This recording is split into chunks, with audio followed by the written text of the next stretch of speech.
Relationships can proceed in one of two directions. One is towards deep presence, raising your consciousness, being fully embodied, finding a deep sense of radical wholeness within yourself, or the other towards sleep, unconsciousness, old patterns, essentially living in a mindless way. And of course, you like the former rather than the latter. The latter does not sound fulfilling. Deeply, there's something deep inside of you, recognizes that the former, something about that vision, actually is fulfilling. I know that you can intuit this. And for as long as we think that relationships are going to just be some form of shelter that just protects us from the world and we're going to find like everlasting bliss in them,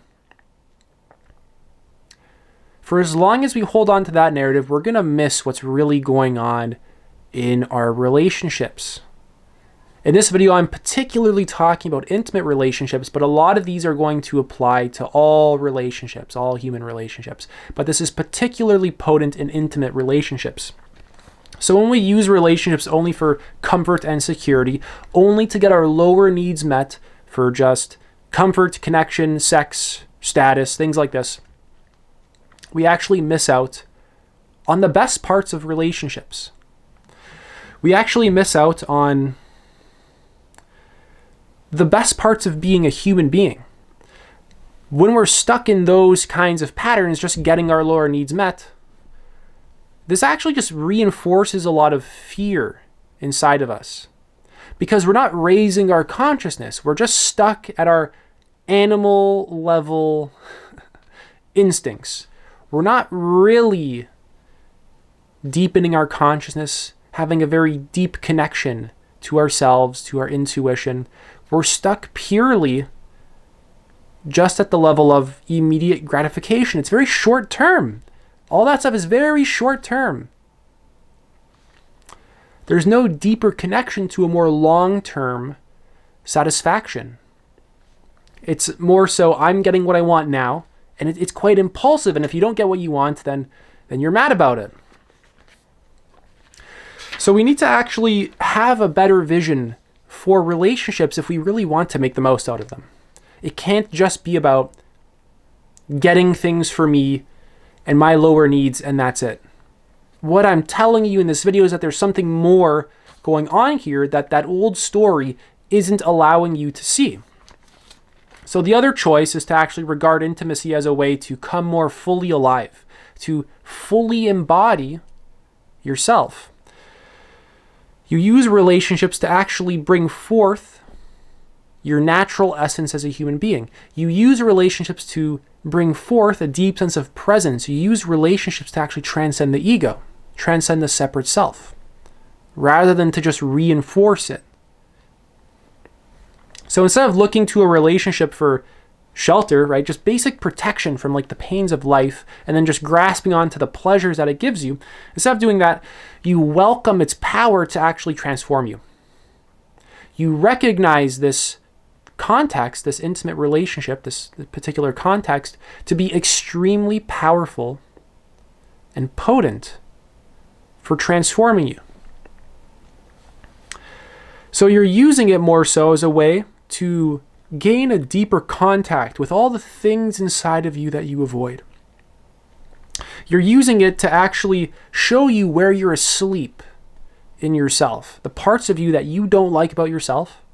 You're using it to bring those parts up, right?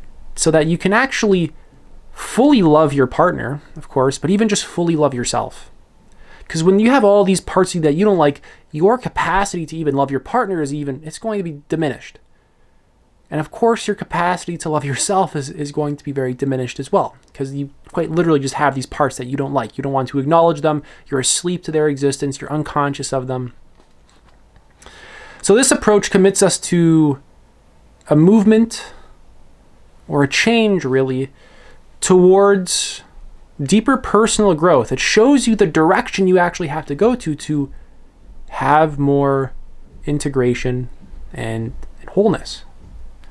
It's pointing you in a particular direction that you have to clue into You have to sense into it like, oh, the reason why I'm getting so triggered, or this is happening, I'm running into the similar problems I'm having. The reason why this is happening, you have to integrate a particular part of you. It's always resisting, it's always avoiding, it's always fighting, it's always struggling. Some part of you needs your pure presence and attention. Some wounded inner child part of you needs you to actually come in and support it rather than being unconscious to it. Those triggers are like it trying to come up into your awareness. It's trying to actually get your attention.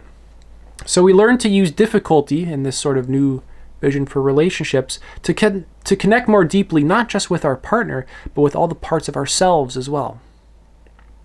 We're using these more difficult aspects of our life to actually come into a deeper sense of connection with self.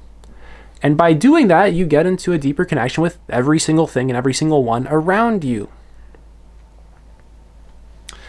So by contrast, dreaming that love is going to save you, solve all your problems, provide you a steady state of bliss and endless security, which is basically just wishful thinking. It's a complete fantasy. You realize that whole worldview actually undermines the real power of love, the real power of a relationship, which is to transform you, which is to actually change you, which is to allow you to open up in the places where you're closed, which is to allow you to be flexible where you're rigid. You're using awareness. Check out one of my previous videos on awareness. I think the video maybe right before this or 2 videos ago. You're essentially allowing your awareness to open you up.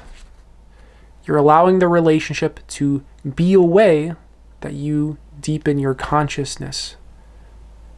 I will absolutely guarantee you, if you integrate this, let's say you integrate this fully in your life, you will have the best relationships that are humanly possible. And I know parts of you can intuit this. Because what's the opposite? Full reactive patterns, old defensive patterns, unconsciousness, being half asleep, living on autopilot. It's like by the very definition of this path, it's unfulfilling. And it's just, I don't have to explain that one anymore. So I know you can actually intuit, if you're sincere enough and you're open enough, you can intuit that this direction that I'm kind of trying to nudge you in, there's something deeply rewarding about it. And you just have to implicitly recognize that and realize, oh, yeah, like I need to commit to that because it's going to give me a lot of value. It's actually going to help me a lot. It's going to really just eliminate a lot of unnecessary suffering that I don't have to experience. So for our relationships to flourish, we actually need to see them as a series of opportunities for developing greater awareness, discovering deeper truth, and becoming more fully human. Connecting with yourself at deeper and deeper levels, feeling safe in the body. Because you really just want to feel connected and present. You really just want to feel whole and integrated. You just want to be happy. That's why you're doing all the things that you do in your life. You just want to be happy. That's the reason why you make money, you have sex, you do everything. You do it because you want to be happy.